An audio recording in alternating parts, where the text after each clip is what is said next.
So today we are focusing on sports. And I think that if you do theme the talks, it becomes one of those, people know that, okay, fine, we are here to listen and hear about people that are in a certain sort of category or certain field, and it's pretty cool. But we are inspired tonight by the fact that my former president, or, well, he's passed on now, Utatu Nelson Mandela, just imagine this, right? He was addressing a room full of the world's greatest sportsmen and sportswomen in an international award in 2000, the year 2000, that's 25 years ago. And he basically, delivered an iconic speech that still, for me, stays with me. And this iconic speech really, I think, influenced why we then started to look into sports as our following topic for ABANTU VOICES. Nelson Mandela says, sport has the power to change the world. It has the power to inspire, the power to unite people in a way that little else does. Sports speaks to young people, the youth, in a language they understand. Sports can create hope where once there was only despair. Sport is more powerful than government in breaking down racial barriers. Sport, this is my favorite part, right? Sport laughs in the face of all types of discrimination. So basically, Nelson Mandela talks about how sport has the ability to change, whether it's changing your life or whether it's changing other people's lives. And I'm so glad to be, featuring guests that they've had sports change their life. So please, help me welcome my first guest. I call him Joe. I think everybody calls you Joe, but he surely is the tallest man in the room. Look back, you can see. Joe Etame, please come in and join us, please. Let's give him a round of applause. Thank you so much, Joe. Give me some love. Thank you so much, my brother. Really, it is such an honor for you to, or for me to speak with you. You're gonna need that guy. Yeah. Joe, arguably you are the tallest man I know personally. I don't know about everybody else. I think you stand over 2 meters. Yeah, 206, 206. Okay, I don't think that's on. Let's try it again. Let's try again. Yep. 206. That's so. Just to give you an idea, 206 meters. Hey, Dr. B, is you. So a door is 2 meters. 206, exactly. It's impressive, right? But tell me, Joe, is it like you get privileges, you get pretty privilege, is it like tall privilege that you are enjoying? I would say yes. Most of the time, yeah. Yeah, tell us about it. Just give me one incident where you're like, you know what, this was only given to me because I am tall. I think I have to go back to my teenage.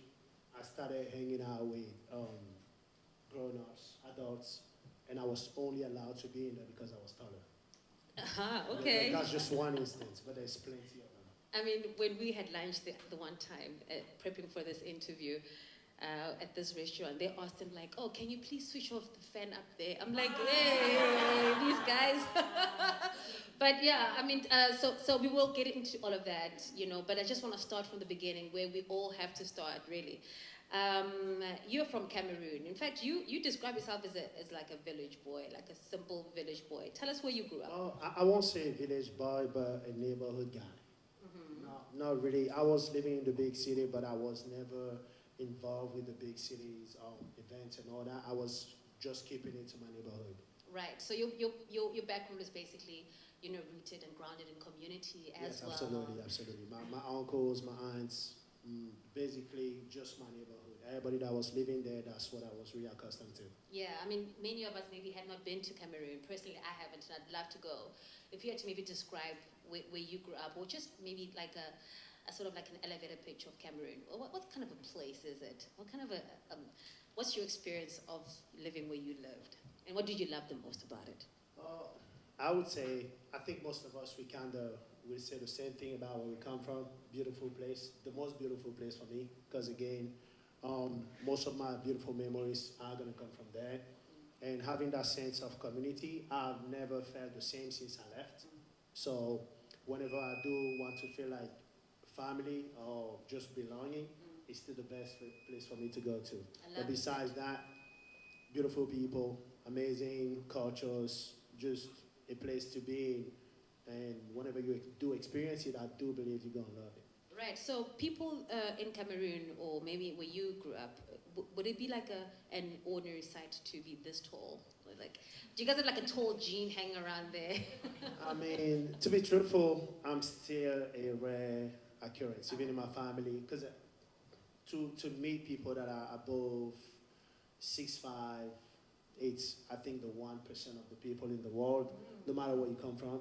So being tall, I think it is part of my gene, because I do have tall people in my family, but I thought that's me now. Right. Okay, so that's another tall privilege, right? So he can like get to the highest containers. So Joe, you are you know, a former pro basketball player. Sports changed your life, as Dr. Nelson Mandela has mentioned, how, you know, sports has a power to change the world. I want to get into that. I want to get into how sports really change your life. I know that basketball was not your first choice. In fact, you were more of a soccer guy, right? Absolutely. So basically, Cameroon is a soccer country. I think if you mention Cameroon to anybody, they will think soccer before they think basketball. You call it football. I don't know why they changed it to soccer, but let's go with both. Yeah. So growing up back home, the first sport every single kid will play, even girls, is going to be playing football. You don't necessarily need a basketball. We'll go with everything. We'll get anything that is round, or sometimes just cans. When they empty the tomato cans, we take it, we just start kicking it. So I played football until I was about 15, but the only thing that got me switching, it wasn't my own personal choice, but it was my high school coach. He was coaching my school basketball team, and he was like, I think you're doing the wrong sport. Because at 15, I do believe I was about 6'3", 6'4". And he's like, no, you're not supposed to do this. You're supposed to do something else, and let me show what you're supposed to do. But yet you were like, no, coach, no, not me, right? Yeah. I said no, and he's like, even if I have to go back and see your mom and dad to make you do this, I'm going to do that. There's a quote that you've said to me before, and it really stuck with me, Joe, about you've always known that sport would be your ticket out of Cameroon. I guess you always thought it would be football, but your ticket out of Cameroon is actually basketball. It became basketball over time, because when I started playing basketball, I did realize I had a gift, because it did not take me too long to make it to the highest level. So when I did realize I had a gift, I said, okay, basketball is going to be my ticket in life. Let's just maybe expand on this gift, right? I think it's being a bit modest. You went pro in like 4 years after that conversation with your basketball teacher. Yeah, it was basically a bit about 5 years. So I went pro. My first professional contract was right when I turned 20. And that was after I played for my national team at 19. I mean, listen to that, right? You found playing basketball quite effortless, you say. While soccer, you reckon that you had to put in the effort. But with basketball, it just came naturally. Tell us more about that. I think there was, because back home, if you really want to tap into the talent pool in football, it's plentiful. There's multiple kids that will do whatever you do 10 times better. But for basketball, at the time when I was growing up, number one, being tall is not easy. And whenever you grow tall, it's already a plus in basketball. So wherever you go, every time a coach or a recruiter sees a taller person, he would choose a taller person that doesn't know how to do anything over a shorter person that is already playing. So I think I had that advantage, and I was quite gifted. I was quite athletic, so my coach was like, I'm going to work with this, and then he gave me the tools I needed to kind of get faster into where I needed to go. So becoming a better basketball player, being really competitive, and having a dream to become something through basketball. Right, so now you're playing for your national team, actually, and you're sought after. You get a call from UCLA, and they're like, hey Joe, we've got a scholarship for you, come through. But unfortunately, greed gets in the way. Are you able to maybe share that with us? Yeah, so, because there's multiple universities in the US that do basketball camps in Cameroon, and it only started because we had a couple of basketball players that made it to the NBA, and obviously it's a capitalistic organization. So wherever they can find these raw talents, they're gonna make sure it happens. So if they find out, oh, we have this one guy that comes from this place, they're gonna try to go back there and see if there's more. So we had a training camp with UCLA, because back then we had one of our really, really good basketball players. He was from Cameroon, but he went to UCLA, played basketball, made it to the NBA. So every year they would do a training camp. So after the training camp, we were 3 of us that were taken to go to UCLA. We were supposed to go to a prep year with, they call it is a scholarship, they call it an I-20.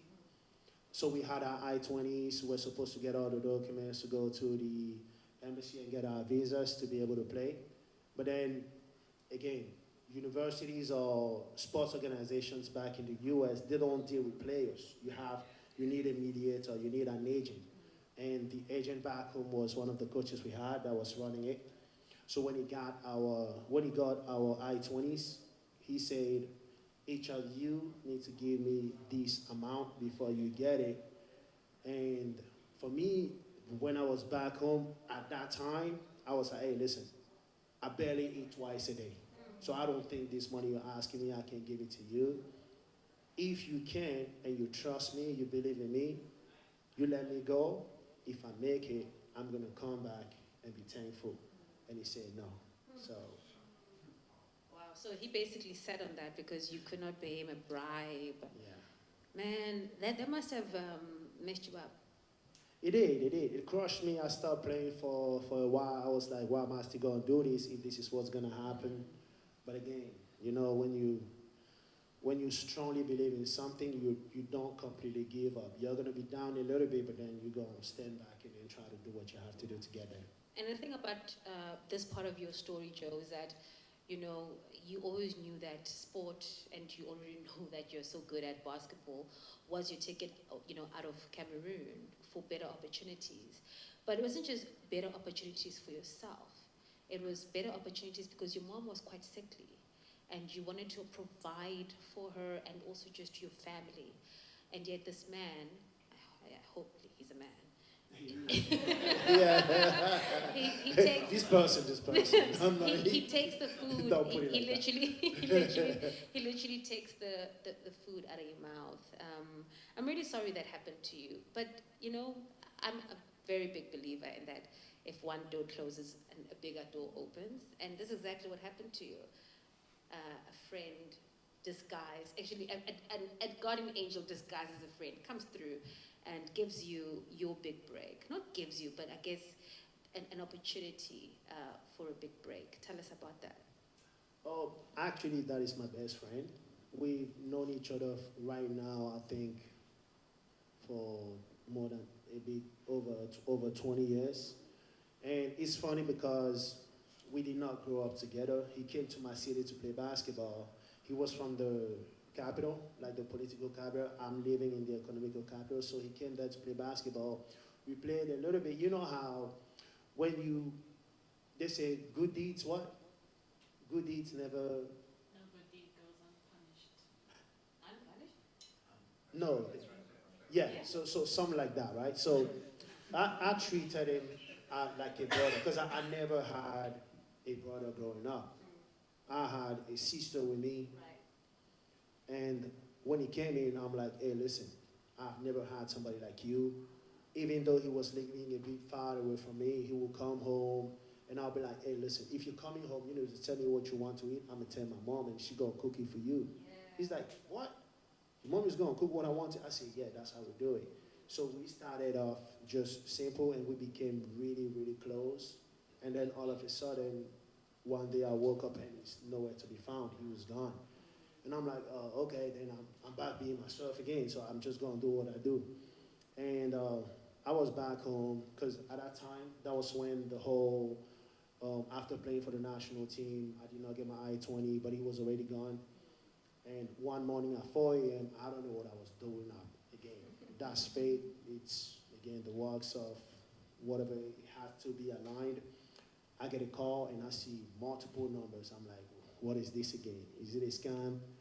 I pick it up and it's like, how you doing? And I'm like, wait a minute. Who is this again? And it's like, do you know who's calling? Obviously, I didn't recognize his voice right away, but I got emotional. I'm like, bro, where you been? He's like, take it easy. We're going to talk, but right now, I need you to tell me what's going on in your life. So I tell him the whole story, national team, UCLA, and all that. He's like, listen, do you want to make money now? I'm like, how? What? Like, you own a business? What is it? He's like, no. You're still playing basketball? Basketball is going to give you a lot of money. So I'm like, what's going on? He's like, okay, I'm here. I'm playing for a team, and they need somebody with your skill set. They say they're ready to give everything to get you here.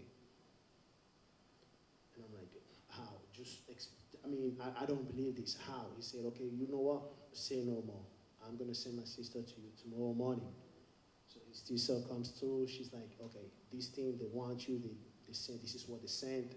At that time, I played for the national team. I did not get my passport done because the games were kind of regional. We're playing in Cameroon. And she's like, they sent money for you to get your passport done.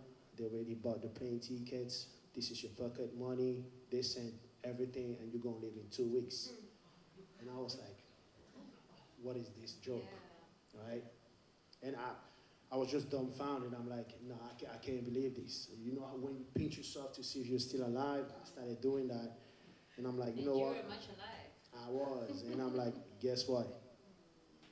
Whatever you did work for is actually going to pay off. Yeah. Yeah. Wheels up, you go to Thailand, I think. That's where you...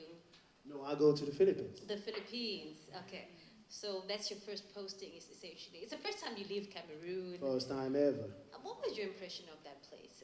When you got there, you land, what was going through your mind? Funny experience though. Funny, very, very funny. I'm actually happy I've been in Asia for a long time. I land in Manila. Oh my God. I go through the custom, I go through everything, immigration, and I land into the country. And I'm with my best friend, he's sitting beside me. We get out of the car and I'm looking at everybody. I'm like, oh, do they all have the same mom and dad? He's like, you're so dumb. I'm like, no, I am serious. I can't tell who is who. They all look the same. He's like, you know what? Take the time in a few days, talk to me again. So I sat there. After 1 week, I'm like, oh shit, that's Christina over there. It's like, okay, they don't do the same no more. They don't have the same dad anymore. Yeah, that's basically that. Yeah. That's really funny, right? Because obviously it's your first time in Asia, and I mean, it's relative, but I do think that because in Africa, or let me speak for myself at least, just in my family, I've got 2 siblings. I've got a brother and a sister. Us 3 look so different. We even have different, skin color and different hair. And then I think it must have been quite a shock to land in this place and think, oh, okay, I've seen this guy. Is it the same guy? But I'm glad that you've got clarity now, right, Yeah, Joe? I do. Basically, I do. I know who's who. Right. It's a lot easier now. Yeah. So you obviously you pick up from where you left off in Cameroon. In fact, you hit the ground running, and you are not only attending school, but you're also playing, which was a good moment for you. But I guess the realities of injury start coming on, obviously, with sports.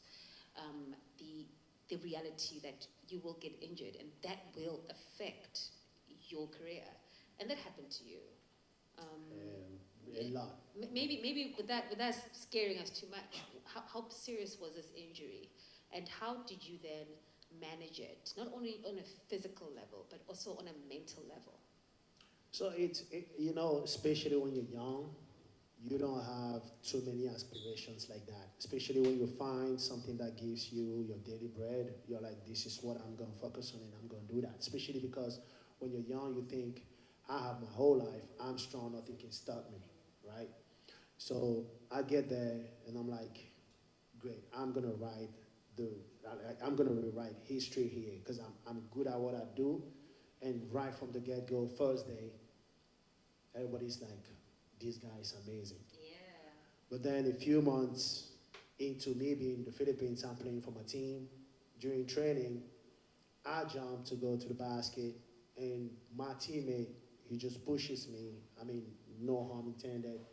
But instead of stopping or just falling, I try to literally just put my weight on my left knee and stop. I think that is the worst injury I ever had.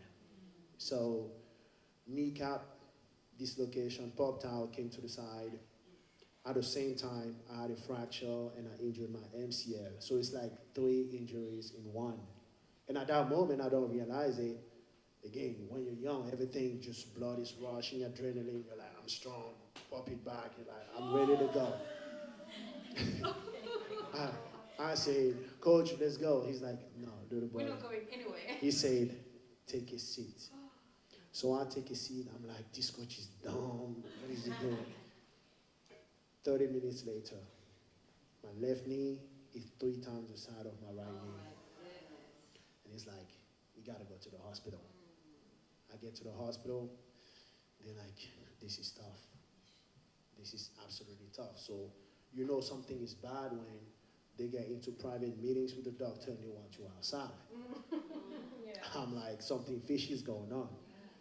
So they come back and they're like, okay, brace yourself. This is not what we thought. We're just going to have to hope for the best. But you need a surgery in about 2 weeks. So I get the surgery done. And during the surgery, because I had a fracture, I had bones inside my knee, like little bones just floating around. The doctor forgot one of them. So I start rehab.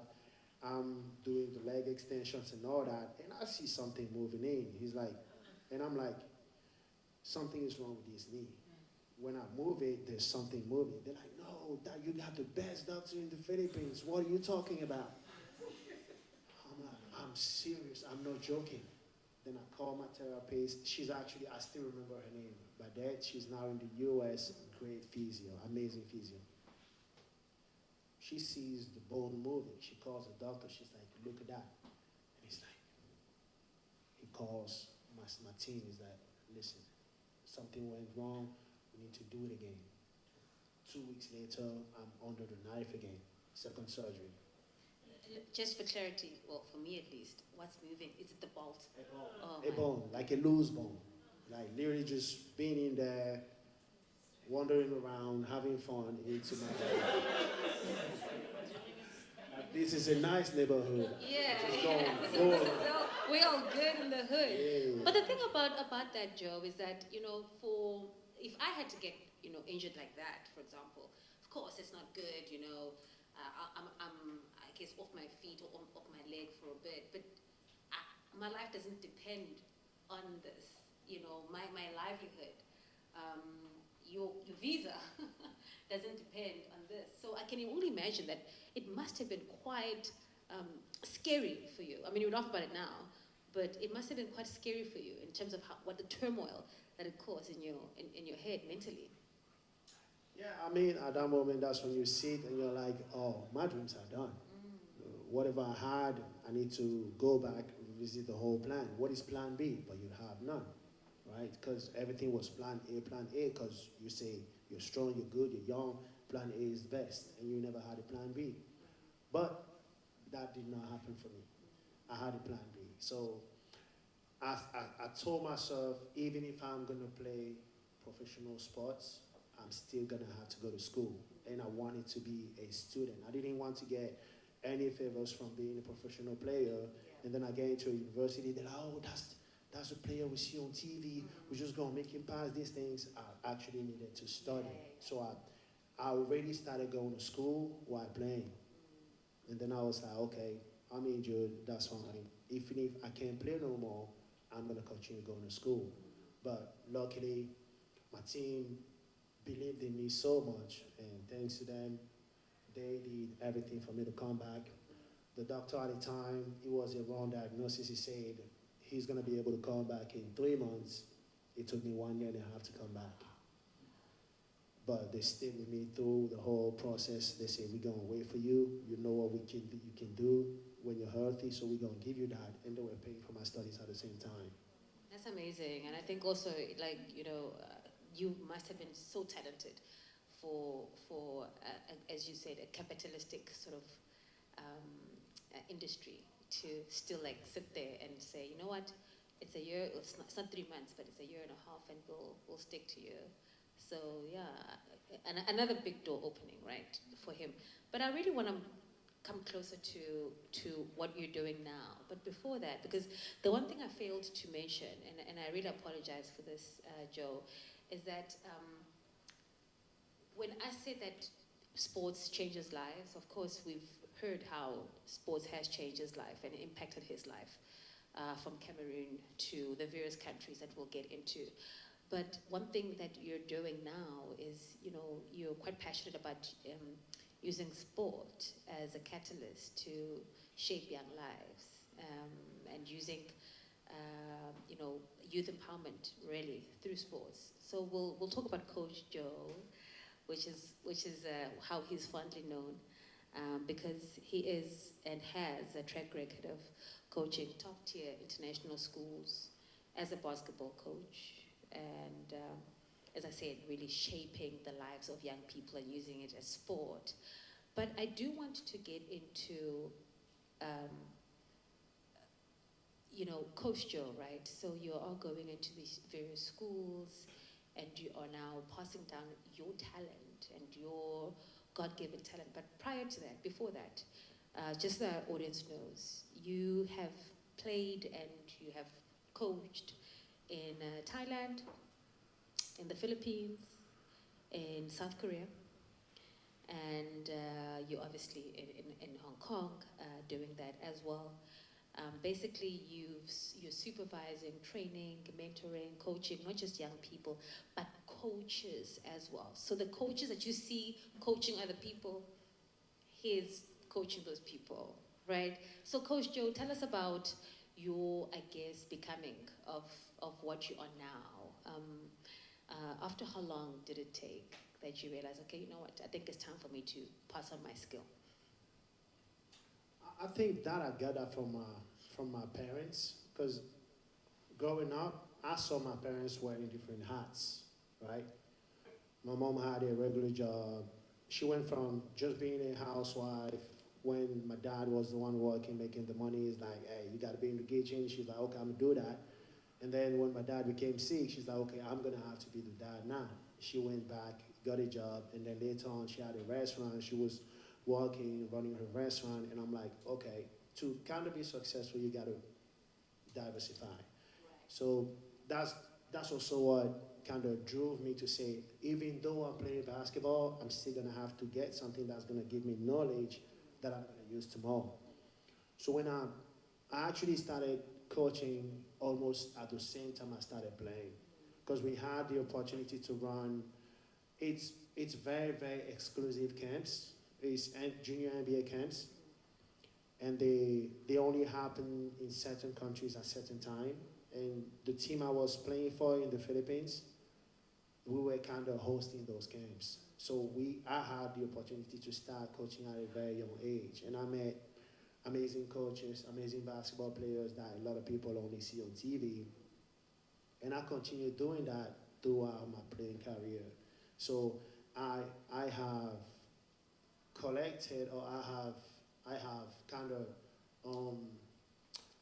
acquired a lot of coaching knowledge that I could pass down, not just to players, but also to young coaches. I've seen there's people that I've worked with that came in, they did not really know much, but I took them under my wing and I've taught them how to go from teaching little kids and coaching bigger kids, or how to go from coaching bigger kids to little kids. And I've seen them being successful right now, doing it from 5 years old all the way to like 20 years old, because they've been under my wing. Yeah. And that only happened because I picked it up kind of early. Yeah. That's amazing, and I think it's such an important skill that your parents have taught you, or your mom at least, that you have to be multi-talented and flexible, I think, in life. What has sport taught you, and what does it continue to teach you right now, Joe? I mean, I won't put it as sports, because I don't think I love sports in general. I think I love basketball way too much. And for me, That's quite honest. yeah, because I barely watch any other sport. I don't. If you tell me I have a soccer game, I'll see you after the game. Yeah. But if you say I have a basketball game, I'm coming. So.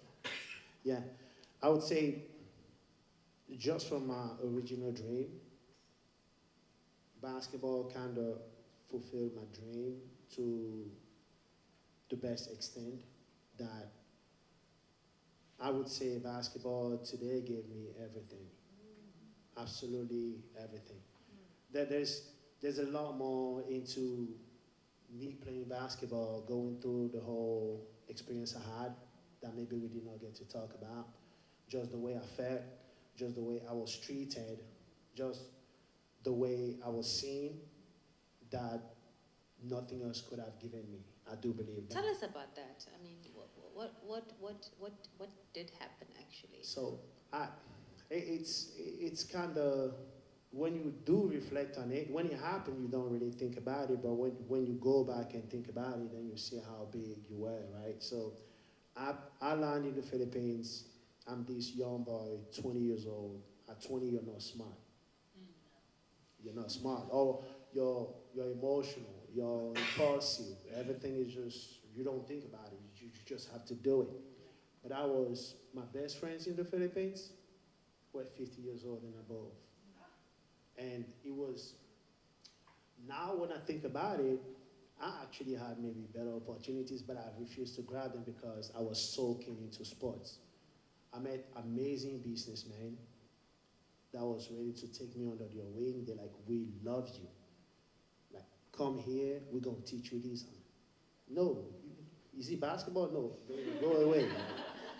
But things like that, I wouldn't have come across these people if I was doing something else. I met these people because of basketball. And until today, I do meet people that a lot of people that are in business in Hong Kong and in other countries want to meet, but they can't see them. But for me, they're like just normal people. I see them on a daily basis. I can text them in the morning, they're going to reply.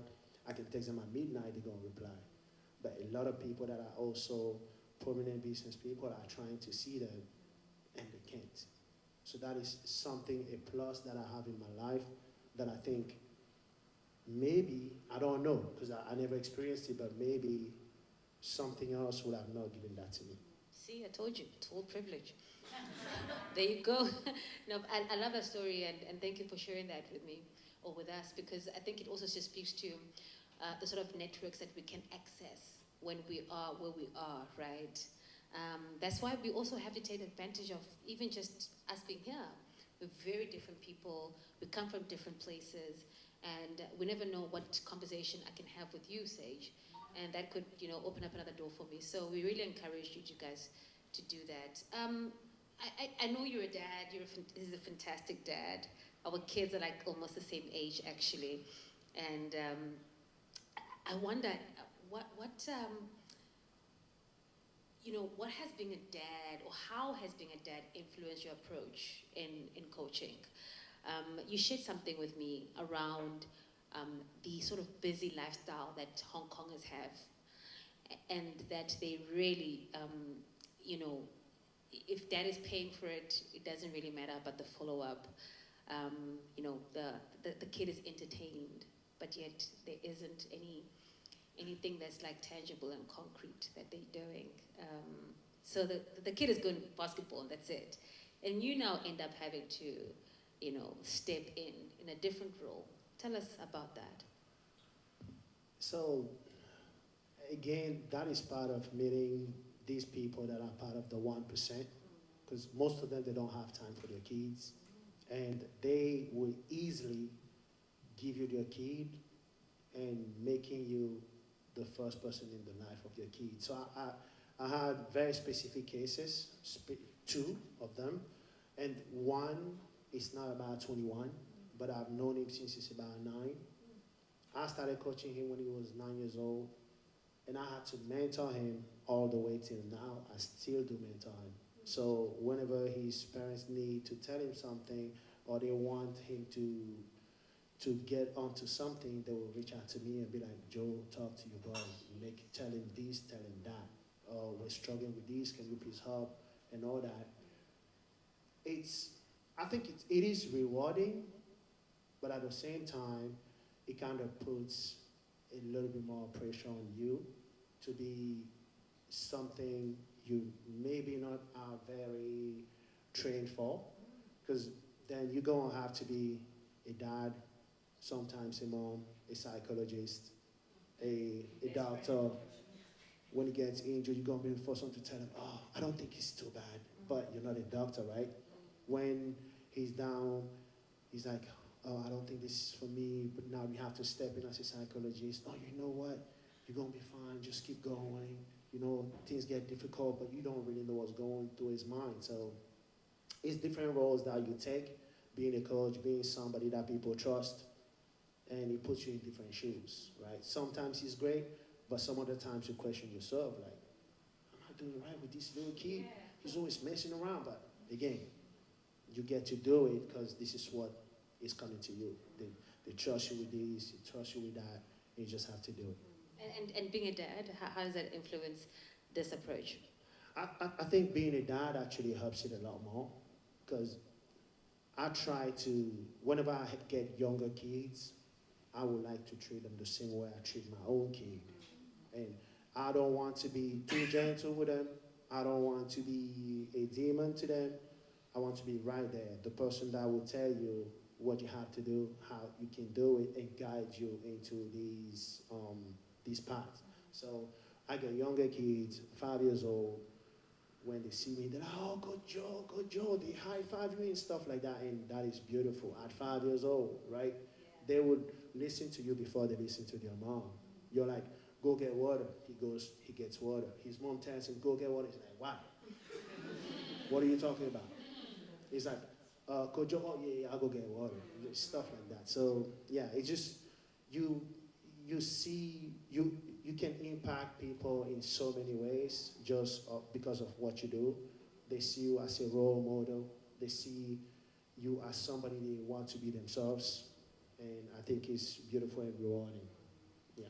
Before we get to what I call the icebreaker section of our fireside chats, where we just ask, maybe more relaxed questions, I do want to know about your qualification around the bachelor's that you have in international business.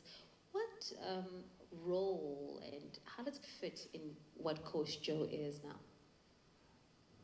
Okay, that actually leads straight up to what I do right now, because the organization I run, obviously I have a boss, I have an owner, but my knowledge that I did acquire through my college life, because I did my bachelor's in international business.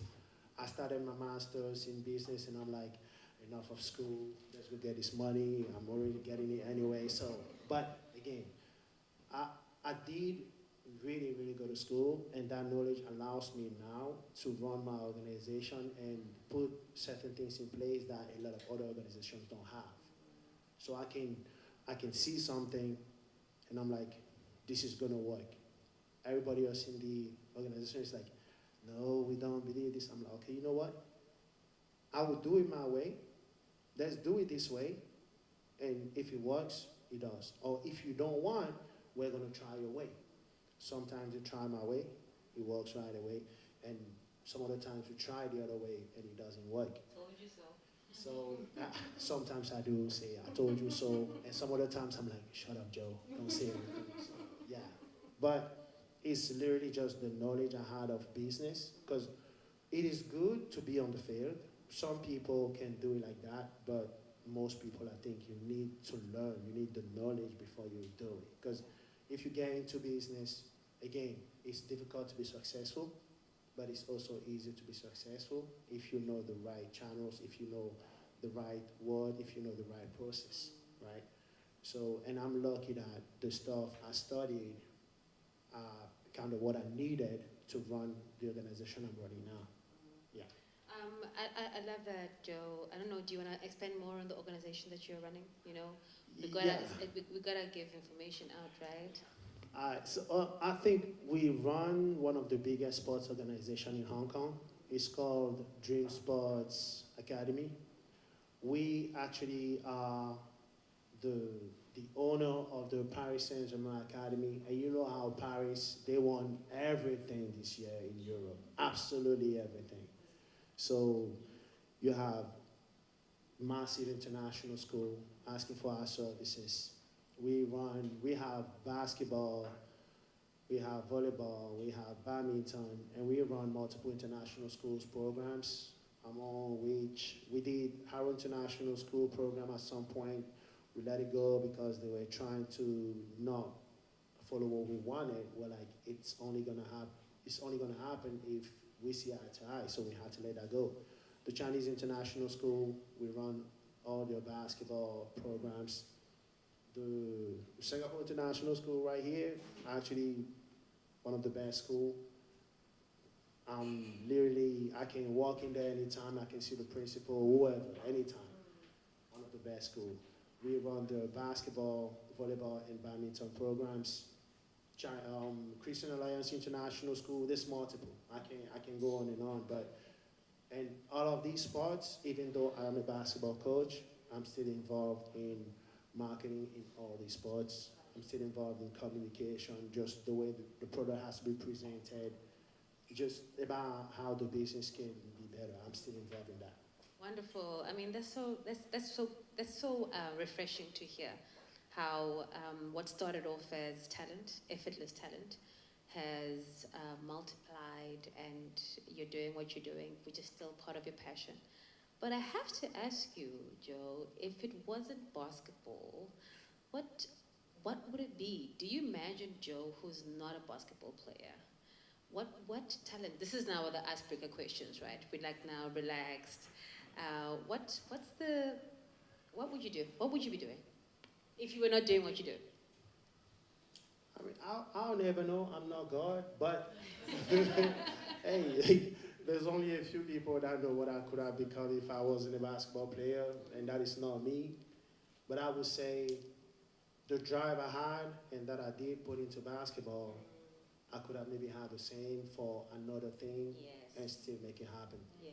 Because I think it's not about what you do, it's about how determined you are and what effort you put into things. Yeah. And I do believe if you do have that drive for one thing and you put it into another thing, the outcome might be the same. All right. So I could have been anything. I could have been you,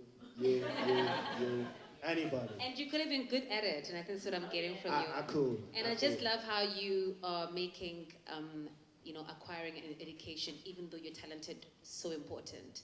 That's what I'm taking away from our conversation, one of the many things. But this is what I love, because I can speak for myself, and where I come from in South Africa, a lot of, especially soccer players, football, they'll have these amazing careers, and then they'll crash out, and they'll be left with nothing, because they just never invested in the other part of themselves, So thank you for making it fashionable to be educated and talented at the same time.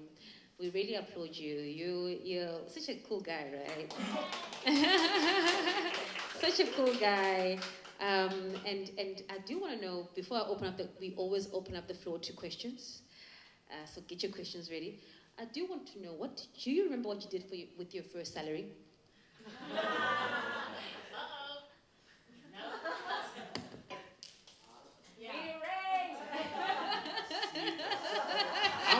I'll make it easy, okay? I'll make it easy. You go from making let's say 100 Hong Kong to making 50,000. What will you do? What will you do? You buy what? Yeah, I don't think a house is going to be your first worry. And you were Because like 20 at the time. I was 20, and Right. again, you're like, oh wait, so I got this month, and then 30 days later I get the same. Let's go. It was done in 5 days.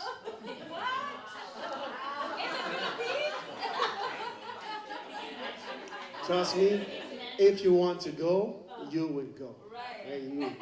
Money it flows faster than water. If you want to spend it, trust me, you can just spend it. Let's go. Ladies and gentlemen, let's open up the floor to some questions.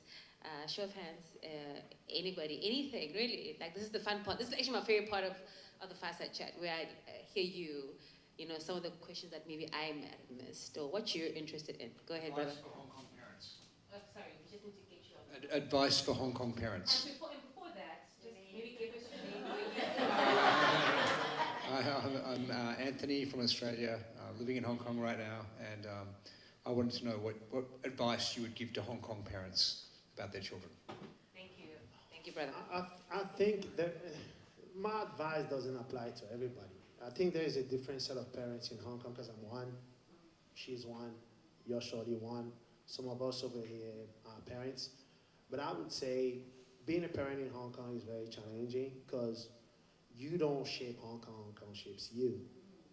You're always you're going to bump into, especially as a parent, you're going to bump into other parents. And then it becomes a social thing where you have to follow the trend, because you get with a parent, oh, so how old is your kid? Oh, he's 5. Oh, yeah, mine is also about 5, but he's 4. But listen, he does this, he does piano, he does football, does volleyball. And you're like, mine is not doing anything. I don't think this guy is being raised the right way. And then you start being, let's look for this class, let's look for that class. But I don't think everybody needs that. You can find 1 or 2 things that are good for your kid, because I think at that age, they don't need to be out there too much. They need the love of their parents and mom, because that will give them the confidence they need to confront the world. Because if I know that my dad loves me, my mom loves me, that love is going to give me a lot more strength than some stuff I do outside. So that's what I try to do for my son. I'm always there for him. And my wife does the same. She does way more than me again. But I would say, I don't think I have a specific advice for any Hong Kong parents. I would just say, if you have a kid, give him the love you have for him. That's it. And that's going to be great for him. Anybody else? Introduction. Yes. All right. Hello, everyone. My name is Sage. Hello. I'm not. Where you from, girl? You know where I'm from. You know where I'm from. I'm from South Africa, everyone. It's my first time here. Thank you so much, Charlene, for having me. Yes, and Lirandzu for hosting. Thank you so much for speaking to us today. I'm not 100% sure how to ask this question, so perhaps you can all help me out. But do you think that, or have you observed a gap when it comes to young boys and young girls who are involved in sports? Do you find that perhaps there's a gap that needs to be filled? And if so, what do you think the way forward is to bridge that gap? I think for me, I'm more of a fundamentalist. It's before we think about the gap, we should think about how boys and girls behave. That is very, very much fundamental into what they would do. So I do think that boys are very, very active. They literally, you can't stop them. Girls are a little bit more quieter, a little bit more observant. They would think a little bit more, even at their younger age. So sports is not for people that think too much. You just get it and you do it, because again, it's said, just do it. So, and one thing I do see, coaching multiple younger boys and girls is when girls, they kind of try to identify very early, but boys, they will go with the flow. So you have a lot more boys go through sports and they will enjoy it way more. But girls are gonna be like, sports is good, but I want to do makeup. Sports is good, but I want to be with my girls over here. We're gonna do what we do, right? But boys, that is what defines them. Most of the time, sports give them a little bit more drive. It gives them a little bit more identity. It takes them out of their shells. Girls, they don't need that. So you will still find a lot of boys playing sports and less girls, because boys, they need sports and girls not as much. They can easily find themselves. They can easily get a drive without being involved in sports. That's what I see. That's so interesting. That is Okay. quite an interesting Yeah. You happy perception. with that? Yeah, for sure. I don't know if anybody else would like to input, give their opinion about that. No, but I love what you said. But I think it also just I love what you said, but it also just reminds me of what you said earlier on, that your mom taught you how to be multifaceted, having different hats, and you just described how the girls are loving having different hats. So yeah, thank you, Coach Joe Etame, the tallest guy I know, but also just like, not just because you're the tallest guy I know, but you're such an amazing person. I think we all just resonated with your energy here. We've been taught many valuable lessons. I hope you got your lesson right. But more than anything, thank you so much for your time and just sharing your story with us. It's a powerful one. ABANTU VOICES is amplifying African excellence, and that is what you are, my brother. So let's give it up for Joe. Thank you very much. Thank you.